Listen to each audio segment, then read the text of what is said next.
আজ 16 ডিসেম্বর, মহান বিজয় দিবস। সবাইকে জানাই বিজয় দিবসের শুভেচ্ছা। আমি একটি কবিতা আবৃত্তি করছি। কবিতার নাম মুক্তিযুদ্ধ। লিখেছেন কবি শাহাবুদ্দিন নাগর।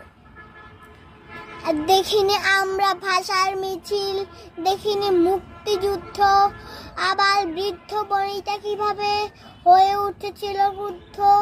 দেখিনি হয় না হানাদার আর দেখিনি ভাইকে আমার, দেখিনি কিভাবে শহর না করে বয়েছে রক্ত বন্যা। জীবন দিয়েছে 30 লক্ষ স্ত্রী পুত্র কন্যা। সারা পৃথিবীর ঘুরলো যদি আবার উল্টো ঘুরে, ঠিক যাব মুক্তিযুদ্ধে কোনো একদিন ঘুরে। ধন্যবাদ।